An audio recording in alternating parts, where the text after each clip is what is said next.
Pantaskah MPR mencak-mencak minta Presiden pecat Sri Mulyani? Ditulis oleh Bam Swang Soekarto di steward.com. Sepak terjang Sri Mulyani sebagai Menteri Keuangan yang membantu Presiden Joko Widodo dalam mengolah anggaran pendapatan belanja negara tidak perlu diragukan lagi. Anggaran besar digelontorkan sebagai stimulan ke berbagai sektor untuk lebih meningkatkan kesejahteraan masyarakat yang pada akhirnya pun mampu mendongkrak pendapatan negara. Sri Mulyani sebagai Menteri Keuangan adalah bendahara negara yang mampu menjaga keuangan negara agar setiap anggaran yang dikeluarkan benar-benar mencapai target pembelanjaan. Keberhasilannya yang berdampak pada meningkatnya perekonomian Indonesia adalah saat Sri Mulyani berhasil menstabilkan ekonomi makro, mempertahankan kebijakan fiskal yang prudent, menurunkan biaya pinjaman, mengelola pinjaman negara dengan prinsip kehati-hatian, serta memberikan kepercayaan kepada investor. Dan kebijakan fiskal tahun 2022 adalah pemulihan ekonomi nasional dengan tetap memprioritaskan sektor kesehatan atas penanganan COVID-19, menjaga keberlanjutan program perlindungan sosial untuk memperkuat fondasi kesejahteraan sosial, mencegah kenaikan kemiskinan dan kerentanan akibat dampak dari COVID-19, mendukung meningkatkan produktivitas dan perbaikan kualitas sumber daya manusia melalui peningkatan kualitas pendidikan, dan optimalisasi pendapatan negara termasuk perpajakan. Kita bangga atas kecakapan Menteri Keuangan Sri Mulyani sebagai bendahara negara dan menjaga keuangan negara, dan itu pun diakui oleh dunia. Tidak perlu disebutkan lagi apa saja penghargaan tingkat dunia yang diterima oleh Menteri andalan Presiden ini. Dan pantas saja jika Presiden Joko Widodo tetap mempertahankan keberadaan Sri Mulyani dalam kabinet kerja. Bahkan tidak mustahil juga Presiden pengganti Joko Widodo nanti juga akan tetap memilihnya sebagai menteri. Namun begitulah, ketegasan Sri Mulyani dalam menjaga keuangan negara itu menyebabkan sebagian orang ataupun lembaga merasa terbatasi dan tidak leluasa dalam memainkan anggaran yang diterimanya. Masih saja ada lembaga yang merasa kurang cukup dan kurang besar jatah anggarannya. Pada akhirnya yang digunakan untuk menyerang dan mencoba menjatuhkan Sri Mulyani adalah mendesak kepada Presiden Jokowi untuk memecatnya. Tapi, mana mungkinlah Bambang. Sri Mulyani itu Menteri Keuangan yang memiliki visi yang sama dengan Presiden dalam hal meningkatkan derajat bangsa dan negara demi kesejahteraan rakyat yang berkeadilan. Aneh aja main pecat, memangnya ada yang lebih baik? Desakan pemecatan itu disampaikan oleh MPR melalui Wakil Ketua MPR Fadil Muhammad dari hasil keputusan rapat 10 pimpinan MPR yang dilakukan secara hybrid, online dan offline. Desakan pemecatan muncul karena Menteri Keuangan Sri Mulyani dianggap tidak cakap dan dinilai merendahkan MPR. Tidak cakapnya Sri Mulyani versi MPR berbanding terbalik dengan realitas hasil kerja yang dilakukan oleh Sri Mulyani selama menjabat menjadi Menteri Keuangan. Justru Sri Mulyani menunjukkan kecakapan tingkat tinggi dalam hal menjaga keuangan negara, mencermati penggunaan belanja negara agar tidak dihambur-hamburkan dengan seenaknya. Diakui atau tidak diakui, pada kenyataannya terjadi peningkatan fiskal signifikan di berbagai sektor real yang berdampak pada meningkatnya pendapatan negara. Lantas dalam hal apa yang dianggap tidak cakap? Apakah karena tidak menaikkan anggaran MPR yang konon dianggap anggaran MPR terbatas? Jika hal tidak menaikkan anggaran MPR ini sebagai dasar anggapan tidak cakap, maka bisa dikatakan MPR sedang ngambek dan berusaha menunjukkan arogansinya dengan berteriak mencak-mencak. Ingat, kami punya hak sidang istimewa. Tapi ya kurang pantas lah jika lembaga tinggi negara berpolitik murahan seperti itu dengan senjata pamungkas hak sidang istimewa. Sidang istimewa itu peristiwa sakral dalam dunia politik di Indonesia, di mana Presiden menyampaikan pertanggungjawaban atas pelaksanaan putusan MPR. Politik mesti ada teknik dan strateginya. Nanti dia hajar dari luar. Kalau Presiden tidak mau, jangan lupa MPR punya hak sidang istimewa. Kewibawaan lembaga tinggi negara yang seharusnya mampu dibentengi oleh anggotanya dengan cara-cara politik indah, tetapi lebih dipilih dengan arogansi kekuasaan, sehingga dalam pikiran rakyat yang dimajelisi muncul pertanyaan, apakah reformasi agar penerapan mekanisme antar lembaga negara untuk saling mengimbangi dan saling kontrol, atau check and balance, antar lembaga negara sudah berjalan? Jika sudah berjalan, tentunya Sri Mulyani sudah mengadakan perhitungan dengan cermat sebelum menentukan besar kecilnya anggaran MPR. Dan mungkin saja Sri Mulyani mengetahui dengan pasti apa dan berapa anggaran yang layak diberikan untuk MPR, termasuk anggaran gaji para anggota MPR. Meskipun Ketua MPR Bambang Susatyo memberikan ralat atas apa yang telah disampaikan oleh Fadil Muhammad, tetapi rakyat terlanjur membaca bahwa jalan politik lembaga MPR mulai tidak santun terkait alasan yang menyatakan Menteri Keuangan Sri Mulyani menyepelekan, merendahkan, dan mengacuhkan MPR. Itu sangat tergantung dari sisi mana penilaiannya.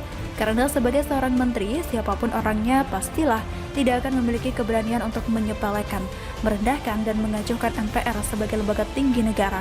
Mengapa? Karena MPR memegang senjata hak sidang istimewa. Salam dan rahayu, Bambang Soekarto. Mengerikan, Anies ciptakan ribuan ranjau darat untuk rakyat. Ditulis oleh Anto Cahaya di steward.com. Kalimat Anies Baswedan yang saat ini sedang viral dan dikagumi para pendukungnya, tapi sisi yang lain jadi bahan tertawaan banyak rakyat. Saya terbiasa menyelesaikan semua masalah, bukan umbar masalah dan bla bla bla. Di hadapan para pendemonya beberapa waktu yang lalu. Oke, di dalam artikel ini nanti kita akan tagih. Lidah memang tidak bertulang, tapi bukan berarti umbar sifat bongah. Nah, kalimat di atas rupanya memang sejalan dengan karakter Anies. Tapi sayang, kalimat Anies yang terlihat heroik di atas adalah cermin dari kebalikannya. Itu sudah jadi hukum alam. Orang yang suka memuji diri sendiri, serupa tong kosong nyaring bunyinya. Perlu penulis ingatkan, Anies itu bukan tipikal eksekutor dan sebetulnya juga bukan konseptor. Kata kalimatnya selama ini memang menjadi andalannya, sebab konsep yang ditawarkan Anies setelah diterapkan justru mendatangkan masalah baru atau bom waktu. Oke, jadi begini, semua diawali dari rasa ego yang tinggi juga teori Anies yang terlihat epik. Salah satu program andalan Anies Baswedan saat kampanye adalah membuat jutaan titik sumur resapan di DKI Jakarta. Tidak perlu bicara DP 0 yang gagal terrealisasi tak sesuai ekspektasi dan justru dikorupsi anak buah. Soal sumur resapan saja dulu. Konon, program ini adalah solusi jitu atas banjir yang kerap melanda ibu kota dan mematahkan program para gubernur DKI Jakarta sebelumnya Jokowi dan juga Ahok yang dianggap sebuah keputusan yang fatal. Anies ingin tampil beda. Ia tak ingin meniru cara Jokowi maupun Ahok dan rupanya ingin membuat legasi. Baginya cara Jokowi dan Ahok telah menyalahi sunatullah. Ia pun punya mimpi yang sangat mulia. Air yang tercurah dari langit harus masuk ke dalam bumi, bukan dibuang dengan cara dialirkan ke laut dengan gorong-gorong raksasa. Tapi, lalu apa yang terjadi? Soal banjir tahun pertama jadi gubernur, tak ada perubahan. Tahun kedua jadi gubernur sama saja. Tahun ketiga tidak ada. Tahun keempat problem tetap sama, sumur resapan tidak banyak bantu.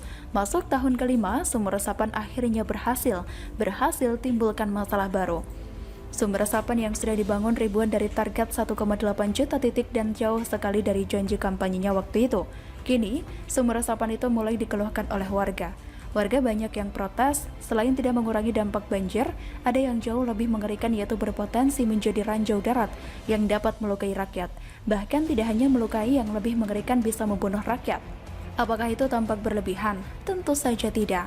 Apa perlu menunggu korban dulu baru kemudian itu jadi bukti nyata? Sumber resapan Anies Baswedan yang telah dibangun di tepi jalan raya atau bahu jalan raya sekarang dikeluhkan warga karena banyak penutupnya yang rusak, sehingga menimbulkan lubang yang membahayakan para pemakai kendaraan baik roda 2 maupun mobil. Bahkan meski tak berlubang sekalipun, sumber resapan tetap membahayakan sebab antara penutup dan jalan raya tidak rata, sehingga banyak kendaraan yang lebih baik menghindarinya. Kalau toh, misal terpaksa dilindas, bisa menimbulkan goncangan. Jika itu jenis sepeda motor bebek bisa oleng. Mungkin jika kecepatan rendah, tidak masalah. Tapi jika kecepatan tinggi bisa tak terkendali. Jika sampai jatuh atau olengnya terlalu ke kanan, bisa berakibat fatal tertabrak dari arah yang berlawanan. Jadi apa makna ucapan sok bijak Anies Baswedan, lelaki keturunan Yaman ini yang mengatakan dengan sangat heroik di atas, "Saya terbiasa menyelesaikan semua masalah, bukan umbar masalah dan bla bla bla." Bukankah sekarang jelas dia sedang umbar masalah, bukan? Tidak hanya umbar masalah, tapi juga bikin susah. Ada ribuan sumur resapan yang berpotensi menjadi ranjau darat bagi rakyat. Tidak hanya warga DKI Jakarta, tapi juga warga di luar yang sedang melintas. Jadi mungkin Tuhan masih melindungi rakyat ya. Target Anies yang semula 1,8 juta, tapi hanya baru terrealisasi sekian ribu ada baiknya. Sebab selain tidak bisa membantu dampak banjir, ternyata juga bisa jadi sumber pembunuh bagi warga. Sumber resapan Anies gagal total itu sebuah keniscayaan. Semestinya DPRD DKI Jakarta tidak hanya mengurangi anggaran yang semula 400 miliar menjadi 102 miliar di tahun 2022, tapi seharusnya ditiadakan dan diganti konsep yang lain. Faktanya, selain berpotensi jadi sumber pembunuh di jalan-jalan, juga terlihat berantakan jalan. Namun, bopeng dan memperburuk wajah kota. Jalannya terlihat bopeng-bopeng. topeng. Dan seperti yang kita baca, lihat dan tonton dari berbagai media, atas kondisi di atas Pemprov DKI Jakarta kemudian menyalahkan pelaksanaan proyek. Tak ada kata dari mulut Anies yang mengatakan, saya yang bertanggung jawab. Kiranya tak perlu berharap kalimat itu keluar dari mulutnya. Soal tanggung jawab, bahkan Anies kalah jauh sama Gibran Wali Kota Surakarta. Gibran terbiasa berani mengakui kesalahan, kendati bukan dia yang lakukan kesalahan.